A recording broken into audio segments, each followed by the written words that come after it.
मतिभिरनुमेजं शुभ्रकाजं सखाजं सुखमजमनपाजं मुक्त्युपाजं विमाजं ग्रहजमहममेजं झेजमाम्नाजगेजं सतजमसदजेजं श्रीसहाजं भजेजम् अञ्जनासूनुसान्निध्याद् विजयेन विराजितम् अजितप्रीतिजनकं भजेऽहं विजयध्वजम् तपस्वाध्याय शुश्रूषा कृष्णपूजारतं मुनिम् विश्वेशमिष्टदं वन्दे परिव्राट् चक्रवर्तिनं श्रीगुरुभ्यो नमः हरिः ओम्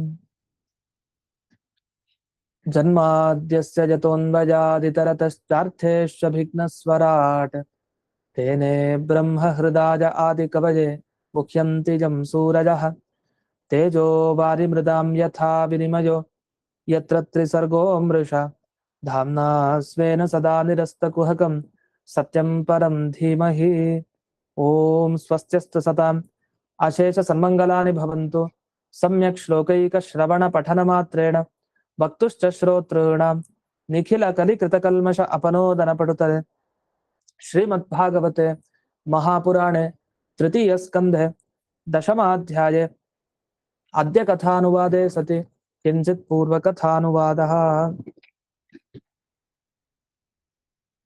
ಈಗ 11ನೇಯ ಶ್ಲೋಕ. ಇದುವರೆಗೆ ಭಗವಂತನ ಸಾಮರ್ಥ್ಯ ಎಷ್ಟು ದೊಡ್ಡದು, ದೇವರನ್ನ ಯಾಕೆ ನಾವು ಸಾಕ್ಷಾತ್ಕಾರ ಮಾಡ್ಕೊಳ್ಬೇಕು, ಯಾವಾಗ ಸಾಕ್ಷಾತ್ಕಾರ ಆಗತ್ತೆ ದೇವರದು ಅನ್ನೋದು ವಿಷಯಗಳನ್ನೆಲ್ಲ ತಿಳಿಸ್ತಾ ಬಂದು, ಅದಲ್ಲದೆ ಈಗೇನ್ ಹೇಳ್ತಾರೆ ಅಂದ್ರೆ ಭಗವಂತನ ಸಂಘ ಆಗ್ಬೇಕು. ಮೊದಲು ಭಗವಂತನ ಸಂಘ ಆಗೋದಂದ್ರೆ ಜ್ಞಾನಿಗಳ ಸಹವಾಸ ಆಗ್ಬೇಕು. ಸರಿ, ಜ್ಞಾನಿಗಳ ಸಹವಾಸದ ಫಲ ಏನು? ಅವ್ರ ಹತ್ರ ಹೋಗ್ತೀವಿ, ಒಂದಿಷ್ಟು ಪಾಠನೋ ಪ್ರವಚನವನ್ನೋ ಕೇಳ್ತೀವಿ, ಬರ್ತೀವಿ, ಸರಿ. ಇದರಿಂದ ಏನು? ಸಂಸಾರ ಹೋಗೋದ್ ಸಾಲಲ್ವಾ? ಸಂಸಾರ ಹೋಗೋದೇ ದೊಡ್ಡ ಫಲ ಅಷ್ಟೇ ಅನ್ಕೊಂಡ್ಬೇಡಿ. ನಿಮಗೆ ಇಷ್ಟ ಏನೋ ಸುಖ ಅಂತ ಪರಮ ಸುಖ, ಸ್ವರೂಪ ಸುಖನೂ ಸಿಗತ್ತೆ. ಅಂದ್ರೆ ಅಭಿಪ್ರಾಯ, ಮೋಕ್ಷದಲ್ಲಿ ಬರೀ ಕಷ್ಟ ಕಳ್ಕೊಳ್ಲಿಕ್ಕೆ ಮೋಕ್ಷ ತನಕ ಹೋಗೋದಲ್ಲ, ಆದ್ರೆ ಇನ್ನೊಂದು ಸುಖ ಇದೆ. ಅದನ್ನ ಜೀವನದಲ್ಲಿ ನಾವು ಅನುಭವಿಸೋ ಇದೇವಲ್ಲ, ಎಲ್ಲೋ ಒಂದ್ ಅಂಶ ಅದು ಅನುಭವಕ್ಕೆ ಬಂದಿರತ್ತಂತೆ. ಯಾವಾಗ? ಗಾಢ ನಿದ್ರೆಗೆ ಒಬ್ಬ ವ್ಯಕ್ತಿ ಹೋದಾಗ, ಅಥವಾ ತುಂಬಾ ಕಷ್ಟ ಅಂತಿದ್ದಾಗ, ನನ್ಗೇನು ಇವರಿಂದ ಪ್ರತ್ಯುಪಕಾರ ಬೇಡ, ಆದ್ರೂ ನಾನು ದಾನ ಮಾಡ್ತೇನೆ ಅಂತ ಒಬ್ಬನಿಗೆ ಮನಸಾರೆ ದಾನ ಕೊಟ್ಟ. ಅದು ಯಾವ್ದೇ ಪ್ರತಿ ಅಪೇಕ್ಷೆ ಇಲ್ಲ, ಅವನಿಂದ ನನ್ಗೇನೋ ಲಾಭ ಆಗತ್ತೆ ಅದನ್ನ ನಾನು ಇವನು ಕೊಟ್ಟೆ, ಆ ತರ ಪುಣ್ಯದ ಅಪೇಕ್ಷೆನೂ ಇಲ್ಲ. 2 ಸ್ಥಳ ಈ ತರ ಮಾಡಿದಾಗ ಅದು ಸ್ವರೂಪಾನಂದದ ಯಾವುದೋ ಒಂದು ತುಂಡು, ಒಂದು ಡಾಟ್ ಇಟ್ಟಾಗಷ್ಟೇ ಆ ತರದ ಅನುಭವ ಆಗತ್ತಂತೆ ಸಂಸಾರದಲ್ಲಿ, ಆ 2 ಕಡೆ. ಹಾಗಾದ್ರೆ ಇಂಥ ಸ್ವರೂಪಾನಂದ ನಿಜವಾಗಿ ನಮಗ್ ಸಿಗ್ಬೇಕು ಅಂದ್ರೆ ಅದು ದೇವರ ಅನುಗ್ರಹ ಆಗ್ಬೇಕು. ಅನುಗ್ರಹ ಆದ್ರೆ ಮೋಕ್ಷಕ್ಕೆ ಹೋದಾಗ ಸಿಗತ್ತೆ ಅಂತ ಅದನ್ನ ಈಗ ತಿಳಿಸ್ತಾ ಬರ್ತಾರೆ. ಅಂದ್ರೆ ದೇವರು ನಮ್ಗೆ ಏನ್ ಅನುಗ್ರಹ ಮಾಡ್ಕೊಳ್ತಾರೆ ಅಂದ್ರೆ ಬರೀ ಸಂಸಾರದಿಂದ ಉದ್ಧಾರ ಮಾಡೋದಷ್ಟೇ ಅಲ್ಲ, ಮೋಕ್ಷಕ್ಕೆ ಹೋದಾಗ ನಮ್ಮಲ್ಲೇ ಇರುವಂತಹ ಆ ಆನಂದವನ್ನ ನಮಗೆ ಕೊಡ್ತಾನೆ. ಆನಂದ ಕೊಡೋದು ಸಾಕಾಗಲ್ವಾ? ಅದನ್ನು ತೃಪ್ತಿ ಪಟ್ಟವನು ಯಾರೋ ಮತ್ತೆ ಈ ಕಡೆ ಯೋಚನೆನೂ ಮಾಡಲ್ಲ, ಆ ರೀತಿ ಆನಂದ ಅದು ಅಂತ. ಈಗ ಅದನ್ನ ಬಿಡಿಸ್ತಾ ಹೋಗ್ತಾರೆ. 11ನೇಯ ಶ್ಲೋಕ. ತ್ವದ್ಭಾವಯೋಗ ಪರಿಭಾವಿತ ಹೃತ್ ಸರೋಜಾ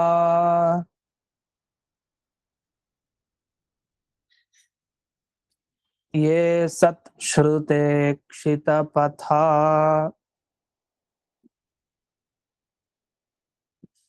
ನನು ನಾಥ ಪುಂಸಾಂ.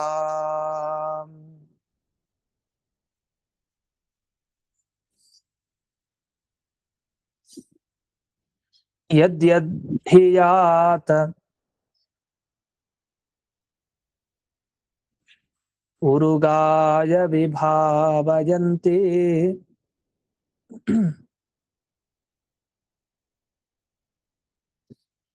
ತತ್ತದ್ವಪುಃ ಪ್ರಣಯಸೆ ತದನುಗ್ರಹಾಯ.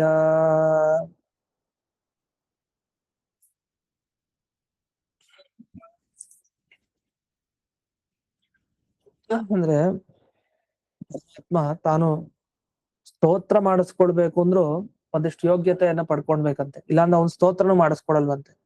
ದೊಡ್ಡವರು ಅವನ ಬಗ್ಗೆ ಸ್ತೋತ್ರ ಮಾಡ್ತಾರೆ. ಭಗವಂತ ಯಾರಿಗೆ ಸ್ವರೂಪಾನಂದ ಕೊಡ್ತಾನೆ ಅಂತಂದ್ರೆ ಇಂಥವ್ರಿಗಂತೆ. ಎಂಥವ್ರಿಗೆ ಅಂದ್ರೆ, ಒಬ್ಬ ವ್ಯಕ್ತಿ ಮೊದಲು ಮೋಕ್ಷ ಮಾರ್ಗಕ್ಕೆ ನಾನು ಬರಬೇಕು ಅಂತ ಅಂದ್ಕೊಂಡ್ ಬರ್ತಾನೆ, ಅಧ್ಯಾತ್ಮ ಮಾರ್ಗಕ್ಕೆ ಬರ್ತಾನೆ. ಬಂದಾಗ ಒಬ್ರು ಉತ್ತಮ ಗುರುಗಳ ಅನ್ವೇಷಣೆಯಲ್ಲಿ ಇರ್ತಾನೆ. ಆ ಉತ್ತಮ ಗುರುಗಳ ಹತ್ರ ಹೋಗ್ತಾನೆ, ಮೋಕ್ಷದ ಮಾರ್ಗ ತಿಳಿಸ್ಕೊಡಿ, ಒಂದಿಷ್ಟು ಹೇಳಿ ನಮ್ಗೆ ಅಂತ ಕೇಳ್ತಾನೆ. ಆಗ ಉತ್ತಮ ಗುರುಗಳು ಏನ್ ಮಾಡ್ತಾರೆ, ಮೋಕ್ಷ ಮಾರ್ಗ ಹೀಗಪ್ಪ ಅಂತ ಎಲ್ಲ ತಿಳಿಸ್ತಾರೆ. ತಿಳಿಸಿದಾಗ ಅವನ ಹೃದಯದಲ್ಲಿ ದೇವರ ಬಗ್ಗೆ, ಈ ಅಧ್ಯಾತ್ಮದ ಬಗ್ಗೆ ಭಕ್ತಿ ಜಾಸ್ತಿ ಆಗುತ್ತೆ. ಯಾವಾಗ ಭಕ್ತಿ ಜಾಸ್ತಿ ಆಗತ್ತೆ, ಆಗ ಅವನ ಹೃದಯ ಕಮಲ ಇರುತ್ತಲ್ಲ, ಅದು ಅರಳ್ಕೊಳ್ಳುತ್ತೆ, ಅದ್ರಲ್ಲಿ ಸುಗಂಧ ತುಂಬಿಕೊಡುತ್ತೆ. ಯಾಕೆ ಭಕ್ತಿ ಶ್ರದ್ಧೆಗಳಾದ್ಮೇಲೆ ಅವನ ಹೃದಯ ಕಮಲ ಚೆನ್ನಾಗಿ ಅರಳಿದೆ, ದೇವರು ಚೆನ್ನಾಗಿ ಪ್ರಕಟ ಆಗ್ತಾ ಇದ್ದಾನೆ ಅಂತ ಅರ್ಥ.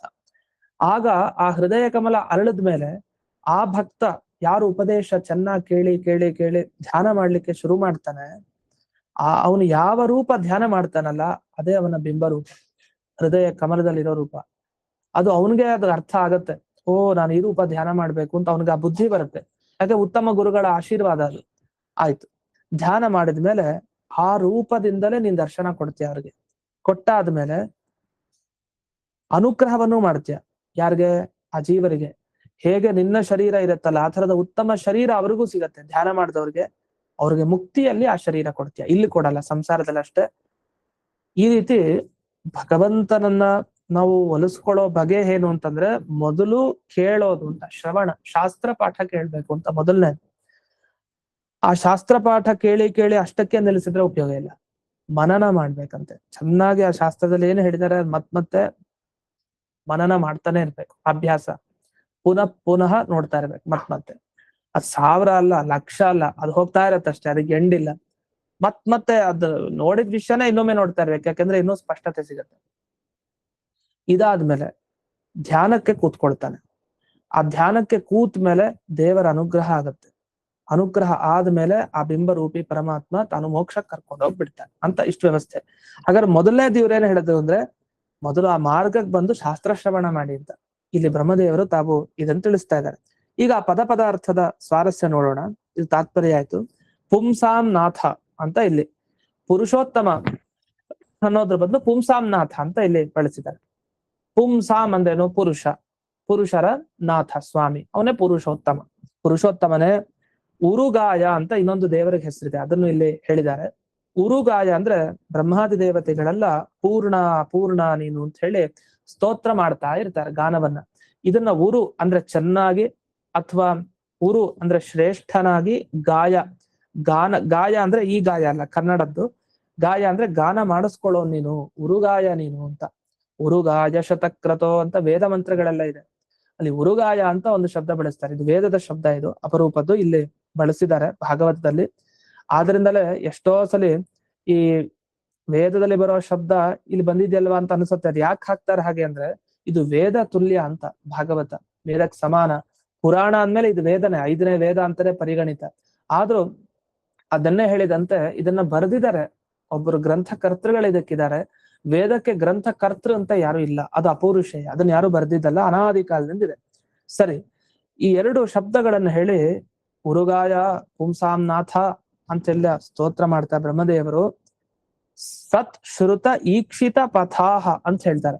ಸತ್ ಶ್ರುತ, ಸತ್ ಅಂದ್ರೆ ಲೋಕಮಾನ್ಯರಾದ ಆಚಾರ್ಯರೊಬ್ರು ಇರ್ತಾರೆ, ಆ ಆಚಾರ್ಯರ ಬಳಿ ಹೋಗಿ ಕೇಳ್ತಾರೆ. ಒಂದು ಅದಕ್ಕೆ ಇನ್ನೂ ವ್ಯಾಖ್ಯಾನವನ್ನು ಮಾಡ್ತಾರೆ, ಟಿಪ್ಪಣಿ ವಿಶೇಷ ನೋಡೋಣ. ಮತ್ತೆ ಸರಳವಾದ ಅರ್ಥ ಇಷ್ಟು. ಸತ್ ಅಂದ್ರೆ ಒಬ್ಬ ಸಜ್ಜನ, ಸಾತ್ವಿಕನಾದ ಒಬ್ಬ ಆಚಾರ್ಯ, ಲೋಕಮಾನ್ಯ, ಅವನ ಬಳಿ ಶ್ರುತ ಕೇಳ್ತಾನ ಒಂದಿಷ್ಟು, ಒಬ್ಬ ಭಕ್ತ ಮೋಕ್ಷ ಮಾರ್ಗದಲ್ಲಿ ಹೋಗ್ಬೇಕು ಅಂತಿರೋನು. ಆಗ ಅವನಿಗೆ ದಾರಿಗಳು ಚರೀತಾ ಹೋಗುತ್ತೆ. ಈಕ್ಷಿತ ಪಥ, ನೋಡ್ತಾನೆ, ದೃಷ್ಟಿಗೆ ಬೀಳುತ್ತೆ. ಓ ಈ ದಾರಿ ಇದೆ, ಈ ದಾರಿ ಇದೆ, ಓ ಭಕ್ತಿ ಮಾರ್ಗ ಇದ, ವೈರಾಗ್ಯದ ಮಾರ್ಗ ಇದ, ಧ್ಯಾನದ ಮಾರ್ಗ ಇದ, ಜ್ಞಾನದ ಮಾರ್ಗ ಇದ, ಎಲ್ಲಾ ಮಾರ್ಗಗಳು ತೆರೆದುಕೊಂಡ್ಬಿಡುತ್ತೆ ಅವನಿಗೆ ಆ ಉಪದೇಶವನ್ನ, ಶಾಸ್ತ್ರ ಪಾಠ ಕೇಳ್ತಾ ಕೇಳ್ತಾ. ಹಾಗಾಗತ್ತೆ. ಆದ್ಮೇಲೆ ತ್ವದ್ಭಾವ ಯೋಗ ಪರಿಭಾವಿತ ಹೃತ್ ಸರೋಜಾಹ, ಹೃತ್ಕಮಲ ಒಂದಿತ್ತಲ್ಲ, ಕೇಳಿ ಕೇಳಿ ಶಾಸ್ತ್ರ ಶ್ರವಣದಿಂದ ಅವನ ಮನಸ್ಸು ಎಷ್ಟು ಚೆನ್ನಾಗ್ ಆಗ್ಬಿಟ್ಟಿದೆ ಅಂದ್ರೆ, ಅಲ್ಲಿರೋ ಕೊಳೆ ಎಲ್ಲ ಹೊರಗಡೆ ಹಾಕೊಂಡ್ಬಿಟ್ಟಿದ್ದಾನೆ. ಯಾಕೆ? ಭಕ್ತಿ ನೀರು ಸೇರ್ಕೊಳ್ತು. ಯಾವಾಗ ಭಕ್ತಿ ಅನ್ನೋ ನೀರು ಸೇರ್ತು, ಪ್ರವಾಹ ಹರಿತು, ಆ ಪ್ರವಾಹಕ್ಕೆ ಎಲ್ಲ ಕೊಚ್ಕೊಂಡು ಅದು ಹೊರಟು ಹೊರಗಡೆ ಆ ಮನಸ್ಸಿನ ಆ ಕೊಳೆಗಳೆಲ್ಲ. ಯಾವಾಗ ಶುದ್ಧ ಆಯ್ತು ಮನಸ್ಸು, ಇಂದ್ರಿಯಗಳು ಶುದ್ಧ ಆಗೋಯ್ತು ತಾನಾಗೆ. ಯಾಕೆ? ಮನಸ್ಸು ಶುದ್ಧ ಆಗ್ಬಿಟ್ರೆ ಇಂದ್ರಿಯ ಕೆಲಸ ಮಾಡೋದೆಲ್ಲ ಚೆನ್ನಾಗಿ. ಮನಸ್ಸೇನಾದ್ರು ಕೆಟ್ಟದ್ ಯೋಚನೆ ಮಾಡ್ತಾ ಕೂತಾರೆ, ಇಂದ್ರಿಯಗಳು ಕೆಟ್ಟದ್ದೇ ಮಾಡೋದು. ಹಾಗಾಗ ಮನಸ್ಸನ್ನ ಹತೋಟಿ ರಾಜಂತರ, ರಾಜ ಕೈಗೆ ಬಂದ ಮೇಲೆ ಅವ್ನ ಕೆಳಗಡೆ ಇರೋ ಮಂತ್ರಿಗಳಾಗ್ಲಿ ಅವನು ಸೇವಕರಾಗ್ಲಿ ಎಲ್ರು ನಮ್ ಕೈಗೆ ಬಂದ ಹಾಗೆ ಆ ರಾಜನ ಹಿಡಿತ ಸಂಪಾದನೆ ಆಗುತ್ತೆ. ಮನಸ್ಸಿನ ಹಿಡಿತ ಯಾವಾಗ ಶಾಸ್ತ್ರ ಶ್ರವಣ ಮಾಡ್ತಾ ಮಾಡ್ತಾ ಇದ್ದಾಗ, ಆಗ ಇಂದ್ರಿಯ ಮತ್ತೆ ಮನಸ್ಸೆಲ್ಲ ಕೈಗೆ ಬಂದ್ರೆ ಭಕ್ತಿ ಪಕ್ವಾವಸ್ಥೆಗೆ ಬರ್ತಾ ಇದೆ. ಇಂಥವ್ರು ಯಾರು? ಮುಕ್ತಿ ಯೋಗ್ಯರಾದವರು. ನಿತ್ಯ ಸಂಸಾರಿಗಳ ಬಗ್ಗೆ ಹೇಳ್ತಾರೆ. ನಿತ್ಯ ಸಂಸಾರಿಗಳ ಕಥೆ ಹಿಂದೆ ಮುಗಿಸಿ ಆಯ್ತು. ಇಂಥ ಮುಕ್ತಿ ಯೋಗ್ಯರಾದ ಜನ ಆಮೇಲೆ ಏನ್ ಮಾಡ್ತಾರೆ? ಯದ್ಯದ್ ವಪುಹು ಧಿಯಾ ವಿಭಾವಯಂತಿ. ಯಾವ ಯಾವ ರೂಪವನ್ನ ತಮ್ಮ ತಮ್ಮ ಯೋಗ್ಯತೆಗೆ ತಕ್ಕ ಹಾಗೆ, ಕೆಲವರು ನರಸಿಂಹ, ಕೆಲವರು ಹಯಗ್ರೀವ, ಕೆಲವರು ಶ್ರೀನಿವಾಸ, ಹೀಗೆ ಅನೇಕ ರೂಪ ಭಗವಂತಂದು, ಕೃಷ್ಣ ರೂಪ, ರಾಮ, ಈ ಎಲ್ಲ ರೂಪಗಳನ್ನ ಧ್ಯಾನ ಮಾಡ್ತಾ ಇರ್ತಾರೆ. ಜ್ಞಾನ, ಆನಂದ, ಸಚ್ಚಿತ್ ಆನಂದ, ಆತ್ಮ, 4 ಗುಣ.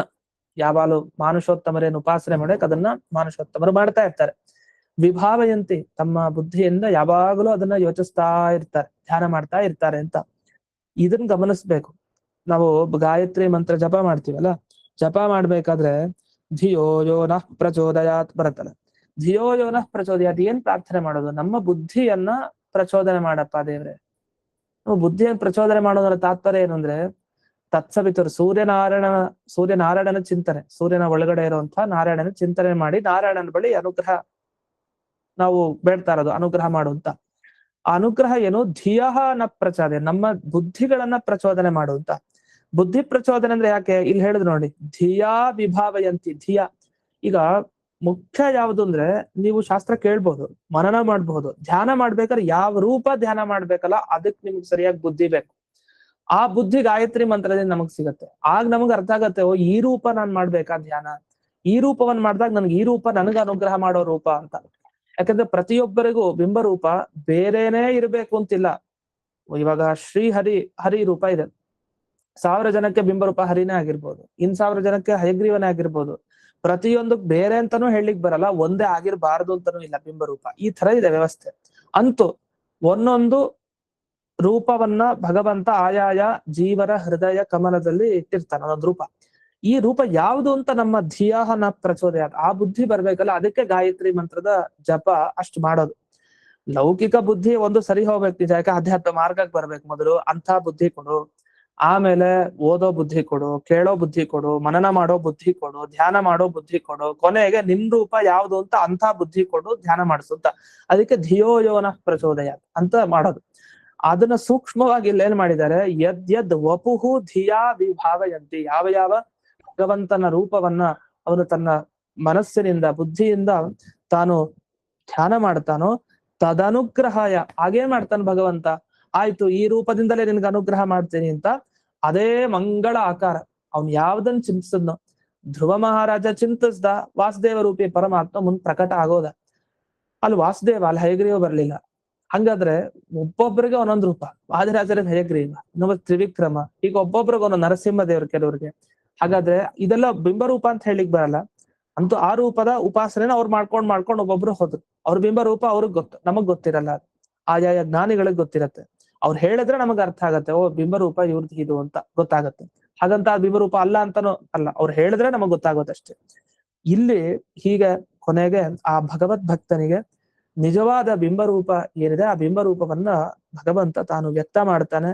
ಮಾಡಿ ಅವನ ಸಂತೋಷವನ್ನು ವ್ಯಕ್ತಪಡಿಸ್ತಾನೆ. ನಾನ್ ನಿನಗ್ ಒಲಿದಿದ್ದೇನೆ, ಇದ್ ಮುಂದೆ ನನ್ನ ಅನುಗ್ರಹ ನಿನಗಾಗತ್ತೆ, ನೀನ್ ಮೋಕ್ಷಕ್ಕೆ ಹೋಗ್ತೀಯಾ ಅಂತ. ಇಷ್ಟು ಇದರಲ್ಲಿ ಈಗ ವ್ಯಾಖ್ಯಾನ ವಿಷಯಕ್ಕೆ ಬಂದ್ರೆ ಹೇಳ್ತಾರೆ, ಈಗ ಸತ್ಶ್ರುತ ಈಕ್ಷಿತ ಪಥಾಹ ಅಂತ ಒಂದು ಶಬ್ದ ಬಂತು. ಅಂದ್ರೆ ದೊಡ್ಡವ್ರ ಹತ್ರ ಹೋಗಿ ಕೇಳ್ಬೇಕು ಶಾಸ್ತ್ರ ಹಾಗೆ ಅಂತ ಹೇಳ್ತಾರೆ. ಶ್ರುತ ಅಂದ್ರೆ ಶಾಸ್ತ್ರ ಶ್ರವಣ ಅಂತ, ಶಾಸ್ತ್ರ ಕೇಳ್ಬೇಕು ಅಂತ. ಶಾಸ್ತ್ರ ಕೇಳ್ಬೇಕು ಅಂದ್ರೆ ಲೌಕಿಕವಾಗಿ ಶಾಸ್ತ್ರ ಅಂದ್ರೆ ಜ್ಯೋತಿಷ್ಯಕ್ಕೆ ಹೋಗ್ಬಿಡ್ತೀವಿ ಶಾಸ್ತ್ರ ಕೇಳೋದಂದ್ರೆ. ಆದ್ರೆ ಶಾಸ್ತ್ರ ಅಂದ್ರೆ ಋಗಾದ್ಯಾಹ ಭಾರತಂ ಚೈವ ಪಂಚರಾತ್ರ ಮಥಾಖಿಲಂ ಮೂಲ ರಾಮಾಯಣಂ ಚೇತಿ ಅಂತ ಹೇಳಿ ಶಾಸ್ತ್ರ ಮಿತ್ಯಭಿಧೀಯತೆ ಅಂತ. ಶಾಸ್ತ್ರ ಅಂದ್ರೆ ಏನು ಅಂತಾನು ಒಂದು ವ್ಯಾಖ್ಯಾನ ಇದೆ. ಓಂ ಶಾಸ್ತ್ರ ಯೋನಿತ್ವಾದ್ ಓಂ ಅಂತ ಬ್ರಹ್ಮಸೂತ್ರ 3ನೇ ಸೂತ್ರ. ಅಲ್ಲಿ ಶಾಸ್ತ್ರ ಅಂದ್ರೆ ಏನು ಅಂತ ಬಿಡಿಸಿದ್ದಾರೆ. ಅದನ್ನ ನಾವು ನೋಡ್ಕೊಳ್ಬೇಕು. ಈಗಾಗಲೇ ನಾವು ಸುಧಾ ಪಾಠದಲ್ಲಿ ಕೇಳ್ಬಿಡಿದೀವಿ ಶಾಸ್ತ್ರ ಅಂದ್ರೆ ಏನು, ಅದು 3ನೇ ಅಧ್ಯಾಯದಲ್ಲೂ ಬಂದಿದೆ. ಮತ್ತೆ ನಾವು 1ನೇ ಅಧ್ಯಾಯದಲ್ಲೂ ಕೇಳ್ತೀವಿ ಅದ್ರ ಬಗ್ಗೆ. ಶಾಸ್ತ್ರ ಅಂದ್ರೆ ಋಗ್ವೇದ, ಯಜುರ್ವೇದ, ಸಾಮವೇದ, ಅಥರ್ವವೇದ, ಮಹಾಭಾರತ, ಮತ್ತೆ ಪಂಚರಾತ್ರ, ಮೂಲ ರಾಮಾಯಣ, ಇದೆಲ್ಲ ಏನಿದೆಯಲ್ಲ ಇದೆಲ್ಲ ಶಾಸ್ತ್ರ. ಇದಕ್ ಸಂಬಂಧಪಟ್ಟಿದ್ದೆಲ್ಲವೂ ಶಾಸ್ತ್ರನೇ, ಇಲ್ಲ ಅಂತಿಲ್ಲ. ಹಾಗಾಗಿ ಇದನ್ನೆಲ್ಲ ನಾವು ತಿಳ್ಕೊಳ್ಳೋದು ಮುಖ್ಯ. ಈ ಶಾಸ್ತ್ರವನ್ನ ಕೇಳಿದ್ರೆ, ಅಂದ್ರೆ ಪುರಾಣಗಳನ್ನೆಲ್ಲ ಕೇಳಿದ್ರೆ, ಮಹಾಭಾರತ, ವೇದ ಪ್ರವಚನ, ಮತ್ತೆ ಇದಕ್ ಸಂಬಂಧಪಟ್ಟ ಸರ್ವಮೂಲ ಗ್ರಂಥ, ಇನ್ಯಾವ್ದಾರ ಗ್ರಂಥ ಆಗ್ಬೋದು, ಒಟ್ಟು ಈ 7ಕ್ಕೆ ಸಂಬಂಧಪಟ್ಟಿದ್ದಿರ್ಬೇಕು. ಇನ್ಯಾವ್ದೋ ಕಥೆ ಕಾದಂಬರಿ ಕೇಳ್ತಾ ಕೂತ್ರೆ ಉಪಯೋಗ ಇಲ್ಲ. ಅದ್ರ ಬಗ್ಗೆ ಅದನ್ನ ಶಾಸ್ತ್ರ ಅಂತ ಯಾರು ಕರೆಯಲ್ಲ. ಶಾಸನಾತ್ ಶಾಸ್ತ್ರಂ, ಯಾವುದು ನಮಗೆ ಶಾಸನೆ ಮಾಡ್ತಾ ನೋಡಿ ಮೋಕ್ಷ ಮಾರ್ಗ ಇದು, ನಿಮಗೆ ಮೋಕ್ಷ ಅನ್ನೋ ಫಲ ನಾನ್ ದೊರಕಿಸ್ಕೊಡ್ತೀನಿ ಅಂತ ಹೊರಡತ್ತಲ್ಲ ಶಾಸ್ತ್ರ, ಅದು ನಿಜವಾದ ಶಾಸ್ತ್ರ, ಹೊರತು ಬೇರೆ ಅಲ್ಲ. ಇಂಥ ಶಾಸ್ತ್ರವನ್ನ ಕೇಳಿದಾಗ ಅವನಿಗೆ ದಾರಿ ಏನ್ ಸಿಗತ್ತೆ ಅಂದ್ರೆ, ನಿಮಗ್ ಸಿಗೋ ದಾರಿ ಭಕ್ತಿನೇ ದಾರಿ. ನೀವು ಭಕ್ತಿ ಸಿಗ್ತಾ ನೀವು ಮೋಕ್ಷ ಮಾರ್ಗದಲ್ಲಿ ಇದೀರಿ ಅಂತ ಅರ್ಥ. ದೇವ್ರ ಮೇಲೆ ಶ್ರದ್ಧೆ ಹುಟ್ಟುತ್ತಾ ಜಾಸ್ತಿ ಆಗ್ತಾ ಇದೆಯಾ, ಹಾಗಾದ್ರೆ ಮಾರ್ಗ ಸಿಕ್ಕಿದೆ ಅಂತ ಅರ್ಥ. ಆಗ ನಿನ್ನಲ್ಲಿ ಆ ಭಕ್ತಿಯನ್ನ ಮಾಡ್ತಾ ಅಧಿವಾಸಿತಂ ಹೃತ್ ಸರೋಜಂ, ಅಧಿವಾಸಿತ ಅಂತ ಒಂದು ಶಬ್ದ ಹೇಳ್ತಾರೆ. ಅಂದ್ರೆ ಈ ಅಧಿವಾಸ ಅಂತ ಒಂದು ಶಬ್ದ ಕೇಳಿರ್ಬೋದು ನೀವು. ಅಧಿವಾಸ ಅಂತ ಎಲ್ಲಿ ಬಳಸ್ತಾರೆ ಅಂದ್ರೆ, ಈ ಜಲಾಧಿವಾಸ ಅಂತ ಶಬ್ದ ಬಳಸ್ತಾರೆ. ಈ ಒಂದು ಹೊಸದಾಗಿ ದೇವಸ್ಥಾನ ಕಟ್ತಾರೆ. ದೇವಸ್ಥಾನ ಕಟ್ಟಾದ್ಮೇಲೆ ಮೂರ್ತಿ ಪ್ರತಿಷ್ಠಾಪನೆ ಮಾಡ್ಬೇಕು. ಸುಮ್ನೆ ಯಾವ್ದೋ ಒಂದು ಕಲ್ಲಿನ ಕೆತ್ತನೆ ಮಾಡಿ ಹಂಗೆ ತಂದು ಇಟ್ಬಿಡಲ್ಲ. ಒಂದಿಷ್ಟು ದಿವ್ಸ ಜಲಾಧಿವಾಸ ಮಾಡ್ತಾರೆ, ನೀರಿನಲ್ಲಿ ಅಧಿವಾಸ ಮುಳುಗಿಸ್ತಾರೆ. ಅದೊಂದು ಪೂರ್ಣ ಶುದ್ಧಿ ಕ್ರಮ ಇರುತ್ತೆ. ಇದು ಪಂಚರಾತ್ರ ಕ್ರಮ, ಕೆಲವು ಅನೇಕ ಕ್ರಮಗಳಿದೆ. ಸಂಹಿತಾ ಕ್ರಮ, ಅದರ ಪ್ರಕಾರ ಸಂಹಿತಾ ಗ್ರಂಥಗಳ ಅನುಗುಣವಾಗಿ ಒಂದಿಷ್ಟು ಪ್ರಕ್ರಿಯೆ ಇರುತ್ತೆ, ಅದನ್ನೆಲ್ಲ ಮಾಡ್ತಾರೆ. ಆಗ ಜಲಾಧಿವಾಸ ಅಂತ ಒಂದು ಶಬ್ದ ಬಳಸ್ತಾರೆ. ನೀರಿನಲ್ಲಿ ಇಡೋದು, ಅಥವಾ ಒಂದು ಏಕಾಂತ ಸ್ಥಳದಲ್ಲಿ ಒಳಗಡೆ, ಭೂಮಿಯ ಒಳಗಡೆ ಅವತ್ತಿಟ್ಟಿರ್ತಾರೆ. ಆಮೇಲೆ ಒಂದಿಷ್ಟು ದಿವಸ ಆದ್ಮೇಲೆ ತೆಗಿಯೋದು, ಇದೆಲ್ಲ ಕ್ರಮ ಇದೆ. ಇಲ್ಲಿ ಅಧಿವಾಸ ಅನ್ನೋ ಶಬ್ದ ಯಾಕೆ ಬಳಸಿದ್ರು ಅಂದ್ರೆ, ನೀವು ಭಕ್ತಿಯಲ್ಲಿ ಮುಳುಗಿಸ್ಬಿಡ್ಬೇಕು ದೇವರನ್ನ ಅಂತ. ಭಕ್ತಿ ಅನ್ನೋದೇ ನೀರು, ಅಲ್ಲಿ ಮುಳುಗಿಸ್ಬಿಡ್ಬೇಕು ದೇವ್ರನ್ನ ಅಂದ್ರೇನು, ನಿಮ್ಗೆ ಅಷ್ಟು ಭಕ್ತಿ ಇರ್ಬೇಕು ದೇವರಲ್ಲಿ. ಹೇಗ್ ಜಲಾಧಿವಾಸ ಅಂದ್ರೆ ನೀರಿನಲ್ಲಿ ಫುಲ್ ಆ ಪ್ರತಿಮೆನ ಮುಳುಗಿಸ್ಬಿಡ್ತಾರೆ ಪ್ರತಿಷ್ಠೆ ಮಾಡೋ ಮೂರ್ತಿ. ಹಾಗೆ ನಮ್ಮ ಮನಸ್ಸನ್ನ ಅಥವಾ ನಮ್ಮ ಮನಸ್ಸನ್ನೋ ನೆಲದಲ್ಲಿ ಆ ದೇವರ ಮೂರ್ತಿಯನ್ನ, ಭಕ್ತಿಯನ್ನೋ ನೀರಿನಲ್ಲಿ ಮುಳುಗಿಸ್ಬಿಡ್ಬೇಕು ಪೂರ್ತಿ. ಹಾಗ್ ಮುಳುಗ್ಸಿದ್ರೆ ಅವಾಗ ಹೇಳ್ತಾರೆ. ಅಷ್ಟೇ ಅಲ್ಲ, ಮನಸ್ಸಲ್ಲಿ ಮುಳುಗ್ಸೋದು ಅಂದ್ರೆ ಏನರ್ಥ, ವೇದಾಂತಾದಿ ಸತ್ಶಾಸ್ತ್ರ ಶ್ರವಣ ಸಂಜಾತ ತ್ವದ್ಭಕ್ತಿ ಯೋಗೇನ ನಿರ್ಮಲೀಕೃತ ಇಂದ್ರಿಯ ಗ್ರಾಮಾಹ ಮುಕ್ತಿ ಯೋಗ್ಯಾಹ ಜನ ಅಂತ ಒಟ್ಟು ತಾತ್ಪರ್ಯ ಬರೀತಾರೆ.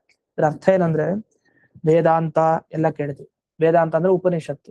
ವೇದಗಳಿಗೆ ಇದೇ ಅರ್ಥ ಅಂತ ತೀರ್ಮಾನ ಮಾಡೋ ಉಪನಿಷತ್ತಿನಿಂದ ಹಿಡಿದು ಯಾವ್ಯಾವ್ದು ಸಚ್ಛಾಸ್ತ್ರ ಇದೆ, ಶಾಸ್ತ್ರ ಅಂದ್ರೆ ದುಶಾಸ್ತ್ರನೂ ಇದೆ, ಅದಲ್ಲ, ಸಚ್ಛಾಸ್ತ್ರಗಳು ಯಾವ್ದೋ ಅದನ್ನ ಕೇಳಿದಾಗ ನಿನ್ನಲ್ಲಿ ಬಂದ ಭಕ್ತಿಯ ಸಂಪರ್ಕದಿಂದ ಅವರ ಇಂದ್ರಿಯ ಗ್ರಾಮಗಳು, ಗ್ರಾಮ ಅಂದ್ರೆ ಗುಂಪು ಅಂತ ಅರ್ಥ, ಹಳ್ಳಿ ಅಂತಲ್ಲ. ಇಲ್ಲಿ ಸಂಸ್ಕೃತದಲ್ಲಿ ಗ್ರಾಮ ಅನ್ನೋ ಶಬ್ದ ಈ ತರ ಬಳಸ್ತಾ ಇದೆ. ಇಂದ್ರಿಯ ಗ್ರಾಮ ಮತ್ತೆ ಜನಗ್ರಾಮ ಅಂದ್ರೆ ಜನರ ಗುಂಪು ಅನ್ನೋ ಅರ್ಥದಲ್ಲಿ ಬರುತ್ತೆ. ಆ ಎಲ್ಲ ಇಂದ್ರಿಯಗಳ ಗುಂಪು ನಿರ್ಮಲೀಕೃತ, ಮಲ ಹೋಗಿ ನಿರ್ಮಲವಾಯ್ತು ಯಾವಾಗ ಭಕ್ತಿಯ ಸಂಪರ್ಕಕ್ಕೆ ಬಂದಾಗ. ಅಂಥ ಮುಕ್ತಿ ಯೋಗ್ಯರಾದ ಜನರಿಗೆ ನೀನು ದರ್ಶನ ಕೊಡ್ತೀಯ ಅಂತ ಇದನ್ನ ಹೇಳ್ತಾ ಬಂದು. ಇನ್ ಮುಂದಕ್ಕೆ ಹೇಗ್ ಧ್ಯಾನ ಮಾಡ್ಬೇಕು ದೇವರದ್ದು, ಧ್ಯಾನ ಏನೋ ಮಾಡ್ಬೇಕು ನಿಜ, ಹೇಗೆ ಸ್ವಯೋಗ್ಯ ಜ್ಞಾನ ಆನಂದಾದಿ ಗುಣತ್ವ, ನಮ್ಮ ಜ್ಞಾನ, ನಮ್ಮ ಯೋಗ್ಯತೆ ಏನಿದೆಯಲ್ಲ ಅದಕ್ಕೆ ಅನುಗುಣವಾಗಿ ದೇವರಲ್ಲಿ ಇಷ್ಟು ಜ್ಞಾನ, ದೇವರಲ್ಲಿ ಇಷ್ಟು ಆನಂದ ಅಂತ, ಇಷ್ಟು ಅಂತ ನಾವು ಪರಿಮಿತಿ ಮಾಡ್ಲಿಕ್ಕೆ ಬರಲ್ಲ. ಯಾಕೆ, ದೇವರ ಅಪರಿಮಿತ, ಅವನ ಆನಂದ ಯಾವುದು ಅದಕ್ಕೆ ಲಿಮಿಟೇ ಇಲ್ಲ. ಆದ್ರಿಂದ ಯೋಗ್ಯತೆಯನ್ನ ಮೀರಿದ್ದು ನಮಗೆ ಆಗಲ್ಲ. ಅದೇ ಯೋಗ್ಯತೆ ಎಷ್ಟಾದ್ರೂ ಚಿಂತನೆ ಮಾಡ್ಬೇಕು. ಮಾಡಿದಾಗ ಅವನು ತನ್ನ ಶುಭಕರವಾದ ಮಂಗಳಪ್ರದವಾದ ಒಂದು ತನ್ನ ರೂಪವನ್ನ ತೋರಿಸ್ತಾನೆ. ಇಷ್ಟಾದ್ಮೇಲೆ ಕೊನೆಗೊಂದು ಮಾತು ಹೇಳ್ತಾರೆ, ನನು ಅಂತ ಒಂದ್ ಮಾತಿದೆ ಇಲ್ಲಿ ಭಾಗವತದಲ್ಲಿ. ನನು ಅಂತಂದ್ರೆ ಐತಿಹ್ಯವಾಚಿ ಅಂತ. ಹೀಗಾಗಿತ್ತಾನೆ, ಇದೆಲ್ಲ ಪ್ರಸಿದ್ಧ, ಇದೆಲ್ಲ ಹಿನ್ನಡೆದಿತ್ತು ಹೀಗೇನೆ ಅಂತ ಹೇಳ್ತೀವಲ್ಲ. ಯಾರೋ ಹೇಳ್ತಾ ಇದ್ರು ಆಲದ ಮರದಲ್ಲಿ ಒಂದು ಪಿಶಾಚಿ ಇದೆಯಂತೆ, ಹೀಗೆಲ್ಲ ಇತ್ತು ಹಿಂದಿನ ಕಾಲದಲ್ಲಿ ಹೇಳೋರು ಅಂತ ಪ್ರಮಾಣ. ಅದು ಅಂದ್ರೆ ಅದು ಸಂಪ್ರದಾಯ ಸರಿ ಇತ್ತು ಅಂದ್ರೆ, ಸುಮ್ಮನೇನೋ ಊಹಿಸಿದ್ರೆ ಅದು ಬೇರೆ ವಿಷಯ. ಐತಿಹ್ಯ ಅನ್ನೋದು ಒಂದು ಹಂತದಲ್ಲಿ ಪ್ರಮಾಣ ಆಗುತ್ತೆ. ಯಾಕೆ, ಸಂವಾದ ಸಿಕ್ಕಿದ್ರೆ, ಹೌದು ಆಲದ ಮರದ ಹತ್ರ ಏನೇನೋ ಆಗ್ಬಿಡತ್ತೆ, ಹೌದು ನಿಜ ಇವ್ರು ಹೇಳಿದ್ದು ಅಂತ ಸಂವಾದ, ಅದು ಫಲ ಸಿಕ್ಕಿದ್ರೆ ನಮ್ಗೆ ಅನುಭವಕ್ಕೆ ಬಂದ್ರೆ. ಐತಿಹ್ಯವಾಚಿನ ಅಂದ್ರೆ ಇಲ್ಲಿ ಹೇಳೋದಿಷ್ಟೇ, ಯಾದೃಶೋ ಭಾವಿತಸ್ತ್ವೀಶಃ ತಾದೃಶೋ ಜೀವ ಆಭವೇತ್ ತಂ ಯಥಾ ಯಥಾ ಉಪಾಸತೆ ತದೇವ ಭವತಿ. ಎರಡು ಮಾತಿದೆ. ನೀವು ಒಬ್ಬ ಡಾಕ್ಟರ್ ಔಷಧಿ ಕೊಟ್ಟಾಗ ಇದು ನನ್ಗೆ ಹೋಗಲ್ಲ ರೋಗ ಅನ್ಕೊಂಡೇ ತಗೊಳ್ತಾ ಇದ್ರೆ ದಿವ್ಸ ಖಂಡಿತ ಹೋಗಲ್ಲ ಅದು. ಯಾಕಂದ್ರೆ ನೀವು ಉಪಾಸನೆ ಮಾಡಿ ಸರಿ ಇಲ್ಲ. ಅದೇ ಏನೋ ಒಂಚೂರು ಕೊಟ್ಟಿರ್ತಾರದು ಹೋಗೇ ಬಿಟ್ಟಿರತ್ತೆ. ಯಾಕೆ, ಉಪಾಸನೆ ಚೆನ್ನಾಗಿತ್ತು, ಇಲ್ಲ ಅದು ಹೋಗೇ ಹೋಗತ್ತೆ ನನಗೆ ಅಂತ. ದೇವ್ರ ಹಾಗೆ ಮಾಡ್ತಾನೆ ಒಳಗಡೆ ಇದ್ದ ಕರ್ಮ ಪ್ರೇರಣೆ ಮಾಡಿ. ನೀವು ಯಾವ್ಯಾವ ರೀತಿ ದೇವರ ಧ್ಯಾನ ಮಾಡ್ತೀರೋ ಆ ರೀತಿಯ ರೂಪನೇ ನಿಮ್ ಕಣ್ಮುಂದೆ ಬರುತ್ತೆ. ಅದನ್ನ ಯಥಾ ಉಪಾಸತೆ, ಯಾವ ಯಾವ ರೀತಿಯಲ್ಲಿ ಯಾವ ಯಾವ ಗುಣಗಳಿಂದ ದೇವರ ಉಪಾಸನೆ ಮಾಡ್ತೀರೋ ಆಯಾಯ ಗುಣಗಳಿರುವಂತಹ ದೇವರು ತನ್ನ ರೂಪವನ್ನ ತೋರಿಸ್ತಾನೆ. ಅಷ್ಟೇ ಅಲ್ಲ, ಯಾದೃಶೋ ಭಾವಿತಶ್ಚೀಶಃ, ನೀವು ಯಾವ ರೀತಿ ದೇವರ ಈಶನ್ನ ಧ್ಯಾನ ಮಾಡ್ತೀರೋ, ಭಾವನೆಗೆ ತಂದ್ಕೊಳ್ತಿರೋ ಆ ರೀತಿ ಜೀವನು ಆಗ್ತಾನೆ. ಆ ರೀತಿ ಜೀವ ಆಗೋದು ಅಂದ್ರೆ ಆ ತರ ರೂಪ ಪಡಿತಾನೆ, ಅಂತ ಅನುಗ್ರಹವನ್ನ ದೇವರು ಮಾಡ್ತಾನೆ. ಅದರಿಂದ ಏತದುಕ್ತಂ ಭವತಿ, ಕೊನೆಗೆ ಇಷ್ಟೆಲ್ಲ ಬರೋದು ಸಾರ ಬರೀತಾರೆ. ಈ ಶ್ಲೋಕದ ಅರ್ಥ ನೀವು ತಿಳಿಬೇಕಾಗಿದ್ದಿಷ್ಟು ಏನಂದ್ರೆ, ಮೊದಲು ಸದ್ಗುರುಗಳನ್ನ ಹಿಡ್ಕೊಳ್ಳಿ. ಸದ್ಗುರು ಅಂತಂದ್ರೆ ಒಳ್ಳೆ ಗುರುಗಳು ಅಂತ ಅರ್ಥ. ಒಳ್ಳೆ ಗುರುಗಳು ಯಾರಿದ್ದಾರೆ ಮೊದಲು ಅವರನ್ನ ಹಿಡಿದು ಅವರ ಮುಖದಿಂದ ಏನೇನೋ ಶಾಸ್ತ್ರ ಕೇಳ್ಬೇಡಿ, ಸಚ್ಚಾಸ್ತ್ರ ಶ್ರವಣ ಮಾಡಿ, ಆಮೇಲೆ ಇತರ ವಿರಕ್ತಿ, ಬೇರೆ ವಸ್ತುಗಳಲ್ಲಿ ವೈರಾಗ್ಯ ಬರುತ್ತೆ, ದೇವರಲ್ಲಿ ಭಕ್ತಿ ಬರುತ್ತೆ. ಅದಾದ್ಮೇಲೆ ನಿಮಗೆ ತಕ್ಕಂತೆ, ನಿಮ್ಮ ಯೋಗ್ಯತೆಗೆ ತಕ್ಕಂತೆ ಗುಣಗಳನ್ನ ದೇವರಲ್ಲಿ ಉಪಾಸನೆ ಮಾಡಿದನ್ನು ಉಪಸಂಹಾರ ಅಂತ ಕರೀತಾರೆ. ನಮ್ಗೆ ಇದೆಲ್ಲ ಪಾಠದಲ್ಲಿ ಆಗೋಗಿದೆ. ಸುಧಾಪಾಠದಲ್ಲಿ ಉಪಸಂಹಾರಾಧಿಕರಣ ಅಂತಾನೆ ಅದಕ್ಕೆ ಹೆಸರು. ಹಿಂದೆ ಬಂದಿದೆ ಸುಧಾಪಾಠದಲ್ಲಿ. ಉಪಸಂಹಾರಾಧಿಕರಣದ ತಾತ್ಪರ್ಯ ತುಂಬಾ ಚಿಕ್ಕ ಅಧಿಕರಣ ಅದು. ನಮ್ಮ ಯೋಗ್ಯತೆಗೆ ತಕ್ಕ ಹಾಗೆ ಎಲ್ಲಾ ವೇದದಲ್ಲಿ ಬಂದಿರೋ ಗುಣಗಳನ್ನು ದೇವರಲ್ಲಿ ಯಥಾಶಕ್ತಿ, ನಮಗೆ ಅಷ್ಟ ಬ್ರಹ್ಮದೇವರ ತರ ಅಲ್ಲ. ಬ್ರಹ್ಮದೇವರು ತಮ್ಮ ಯೋಗ್ಯತೆಗೆ ತಕ್ಕ ಹಾಗೆ ಎಲ್ಲಾ ಗುಣ ಉಪಸಂಹಾರ ಮಾಡ್ತಾರೆ. ಲಕ್ಷ್ಮೀದೇವಿ ಇನ್ನೂ ಜಾಸ್ತಿ. ಆದ್ರೆ ನಮ್ಮ ಯೋಗ್ಯತೆಗೆ ತಕ್ಕ ಹಾಗೆ ಸ್ವಲ್ಪ, ಅದನ್ನ ಗುಣ ಉಪಸಂಹಾರ ಅಂತಾರೆ. ಅಂದ್ರೆ ಉಪಸಂಹಾರ ಅನ್ನೋದಕ್ಕೆ ಇನ್ನೂ ಪರ್ಟಿಕ್ಯುಲರ್ ಆಗಿ ಹೇಳ್ಬೇಕಂದ್ರೆ, ಅಲ್ಲಿ ಸುಧಾ ಅನುವ್ಯಾಖ್ಯಾನದಲ್ಲಿ ಹೇಳಿದ ಮಾತು, ಓಂ ಉಪಸಂಹಾರೋ ಅರ್ಥಭೇದಾತ್ ವಿಧಿಶೇಷವತ್ ಸಮಾನೇಚ ಓಂ ಅಂತ ಬ್ರಹ್ಮಸೂತ್ರ. ಆ ಬ್ರಹ್ಮಸೂತ್ರದಲ್ಲಿ ಬಂದಿದಿಷ್ಟೇ. ಉಪಸಂಹಾರ ಅಂದ್ರೆ, ಈಗ ಒಬ್ಬ ಬರ್ತಾನೆ ನಿಮ್ ಕಣ್ಮುಂದೆ ಬಂದಾಗ ಅವನ ಕಣ್ ಮಾತ್ರ ನೀವು ನೋಡಲ್ಲ, ಅವನ ಭುಜ ಅವನ ಪಾದ ಒಟ್ಟಿಗೆ ಒಂದೇ ಟೈಮ್ ನಲ್ಲಿ ಆ ಕಡೆ ಈ ಕಡೆ ಭುಜ, ಆ ಕಡೆ ಈ ಕಡೆ ಕಾಲು ಎಲ್ಲಾ ಗೊತ್ತಾಗುತ್ತೆ. ಈ ತರ ದೇವ್ರ ಧ್ಯಾನ ಮಾಡ್ಬೇಕಂತೆ. ಅಂದ್ರೆ ದೇವ್ರ ಕಣ್ಮುಚ್ಚಿದ್ರೆ ಹೀಗೆ ಅರ್ಧಂಬರ್ಧ ಕಣ್ಮುಚ್ಚ, ಪೂರ್ತಿ ಕಣ್ಮುಚ್ಚಿ ಧ್ಯಾನ ಅಲ್ಲ. ಧ್ಯಾನ ಹೇಳಿರೋದೇ ಹಾಗೆ ಅರ್ಧ ನಿಮೀಲಿತಾಕ್ಷ ಅಂತ. ಒಂಥರ ಆ ಅರೆ ಬರ ಹಿಂಗ್ ತೂಕಡಿಸ್ದಂಗ ಇರತ್ತಲ್ಲ, ಹಿಂಗ್ ಸ್ವಲ್ಪ ಹಿಂಗ್ ಕಣ್ ತೆಗ್ದಿರ್ಬೇಕು ಚೂರು ಹಂಗೆ. ಅದ ನೋಡ್ದವ್ರಿಗೆ ಏನೋ ನಿದ್ದೆ ಮಾಡ್ತಾ ಇದಾರೆ ಅನ್ಸುತ್ತೆ, ನಿದ್ರೆ ಅಲ್ಲ ಅದು ಧ್ಯಾನ. ಹಾಗಿಟ್ಕೊಂಡು ಅವನು ಮಧ್ಯದಲ್ಲಿ ನಾಸಾಗ್ರ ಆ ಮುಂಭಾಗದಲ್ಲಿ ಭಗವಂತನ ರೂಪ ಚಿಂತನೆ ಮಾಡ್ತಾ ಇರ್ತಾನೆ. ಹಾಗ್ ಮಾಡ್ತಾ ನೀವೇನ್ ಯಾವ ರೂಪ ನೀವು ಮನಸ್ಸ ಅನ್ಕೊಳ್ತಿರಲ್ಲ, ಒಟ್ಟಿಗೆ ಒಂದೇ ಸಲಿ ಆ ಕೈ ಕಾಲು ಹಾಗೆ ಅದು ಪಿಕ್ಚರ್ ಆಗಿ ಹಿಂಗ್ ಕಣ್ ಮುಂದೆ ಇರ್ಬೇಕು. ಆ ತರ ಧ್ಯಾನ ಮಾಡಿದ್ರೆ ಅದನ್ನ ಉಪಸಂಹಾರ ಅಂತ ಕರೀತಾರೆ. ಅದು ನೀವ್ ಏನೇನ್ ಗುಣ ಚಿಂತನೆ ಮಾಡ್ತಿರೋ, ಮೊದಲು ಬಲಗಾಲು, ಆಮೇಲೆ ಎಡಗಾಲು, ಆಮೇಲೆ ಮೇಲಿನ ಭುಜ, ಆಮೇಲೆ ಕಣ್ಣು ಕಿವಿ, ಹಿಂಗೆ ಧ್ಯಾನ ಮಾಡಿದ್ರೆ ಉಪಯೋಗ ಇಲ್ವಂತೆ. ಆದ್ರೆ ಅದು ಬರುತ್ತೆ, ನಿಧಾನಕ್ಕೆ ಮಾಡ್ತಾ ಮಾಡ್ತಾ ಆ ಹಂತಕ್ಕೆ ಹೋಗ್ಬೇಕು. ಆ ರೀತಿ ಧ್ಯಾನಕ್ಕೆ ಉಪಸಂಹಾರ ಅಂತ ಕರೀತಾರೆ. ಆ ಉಪಸಂಹಾರನು ಕೂಡ ಜ್ಞಾನ ಆನಂದ ಎಲ್ಲಾ ಗುಣಗಳ ಮೂರ್ತಿ ಕಾಣ್ಬೇಕು ಒಟ್ಟಿಗೆ. ನೀವೇನು ಯೋಚಿಸ್ತಿರೋ, ಏನ್ ಮನಸ್ಸಲ್ಲಿದೆಯೋ ಒಂದೇ ಸಲಿ ಅದು ಕಣ್ಮುಂದೆ ಬಂದಿರ್ಬೇಕು. ಹಾಗೆ ಧ್ಯಾನ ಮಾಡ್ತಾ ಇದ್ರೆ ಅದು ನಿಜವಾದ ಧ್ಯಾನ. ಇದು ಉಪಸಂಹಾರ. ಇದು ಮಾಡ್ತಾ ಮಾಡ್ತಾ ದೇವರ ಅಪರೋಕ್ಷ ಜ್ಞಾನ ಆಗತ್ತೆ. ಆಮೇಲೆ ಭಗವಂತ ತನ್ನ ಇಚ್ಛೆಯಿಂದ ಅವನಿಗೆ ಅನುಗ್ರಹ ಮಾಡ್ತಾನೆ. ಆಮೇಲೆ ಭಗವಂತನ ಬಳಿ ಹೋಗ್ಬೋದು. ದುಷ್ಟ ಜನರ ಸಂಘ ಹೋಗುತ್ತೆ, ಶಿಷ್ಟ ಜನರ ಅಂದ್ರೆ ಮುಕ್ತರ ಸಂಪರ್ಕಕ್ಕೆ ಒಳಗಾಗ್ತಾನೆ. ಸಂಸಾರ ನಾಶ, ಇಷ್ಟಾರ್ಥ ಪ್ರಾಪ್ತಿ ಅಂತ ಇದು ಈ ಶ್ಲೋಕದ ಅಭಿಪ್ರಾಯ ಅಂತ. ಇದುವರೆಗೆ ವಿಜಯಧ್ವಜ ತೀರ್ಥರ ವ್ಯಾಖ್ಯಾನದಲ್ಲಿ ಏನಿದೆ ವಿಷಯಗಳು ಅದನ್ನೆಲ್ಲ ನೋಡಿದಿವಿ. ಇನ್ನು ಮುಂದೆ ಒಂದು ಖಂಡನೆ ಇದೆ, ಆಮೇಲೆ ಆಚಾರ್ಯರ ಭಾಗವತ ತಾತ್ಪರ್ಯ ಅದೇನ್ ವಿಷಯ ಅನ್ನೋದನ್ನ ಮುಂದಿನ ಪಾಠದಲ್ಲಿ ನೋಡೋಣ. ಇಂದಿನ ಪಾಠವನ್ನ ಅಸ್ಮದ್ ಗುರುವಂತರ್ಗತ ವ್ಯಾಸ ಗುರುವಂತರ್ಗತ ಭಾರತೀಯ ರಮಣ ಮುಖ್ಯ ಗೋಪಾಲ ಅರ್ಪಣೆಯನ್ನು ಮಾಡ್ತೇನೆ. ಶ್ರೀಕೃಷ್ಣ.